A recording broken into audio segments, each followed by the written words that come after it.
আসসালামু আলাইকুম ওরহমতুল্লাহি ওবরাকাতু নাহমাদুহু ওয়া নুসাল্লি আলা রাসূলিহিল কারীম আম্মা বাদ। প্রিয় দর্শক শ্রোতা, প্রচলিত জাল হাদিস এই পর্বে আপনাদের সবাইকে স্বাগত জানিয়ে শুরু করছি। আজ আমরা আলোচনা করব একটি প্রচলিত জাল হাদিস, আর সেটি হলো উতলুবুল ইলমা ওয়ালাউ বিসসিন।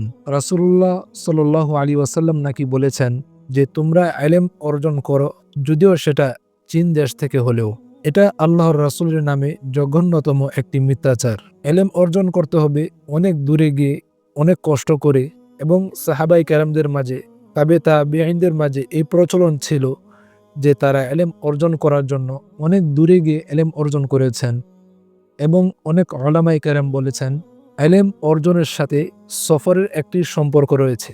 অর্থাৎ ইলম অর্জন করতে হলে সফর করতে হয়, অনেক দূরে দূরে গমন করতে হয়, বড় বড় আলেমদের কাছে যেতে হয়। অর্থাৎ ইলম অর্জন করতে হলে অনেক দূরে যেতে হবে, অনেক বেশি কষ্ট করতে হবে, এটি প্রমাণিত রয়েছে। কিন্তু ইলম অর্জন করতে গিয়ে চীন দেশ যেতে হবে, এরকম কোনো কথা আল্লাহর রাসূল বলেননি।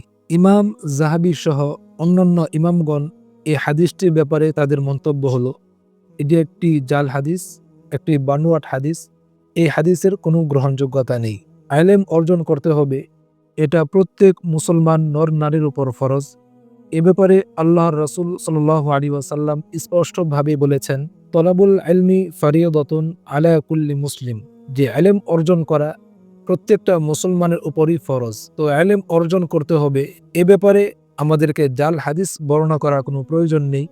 এ ব্যাপারে সহিহ হাদিসই বর্ণিত রয়েছে। এই ইলম যে অর্জন করতে হবে, ইলম অর্জন করার যে অনেক বেশি ফজিলত, সেই ফজিলত বর্ণনা করতে গিয়ে আল্লাহর রাসূল সাল্লাল্লাহু আলাইহি ওয়াসাল্লাম ইরশাদ করেছেন, মান সালাকা তরিকান ইয়ালতামিসু ফীহি ইলমান সাহালাল্লাহু লাহু বিহি তরিকান ইলাল জান্নাহ, যে ব্যক্তি ইলম অর্জনের পথে চলে, আল্লাহ তাআলা তার জন্য জান্নাতের পথকে সহজ করে দেন।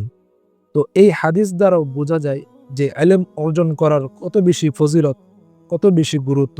আল্লাহ তাআলা আমাদেরকে এই জাল হাদিস বর্ণনা করা থেকে, জাল হাদিস শ্রবণ করা থেকে এবং জাল হাদিসের উপর আমল করা থেকে আমাদের সকল মুসলমানদেরকে হেফাজত করুন।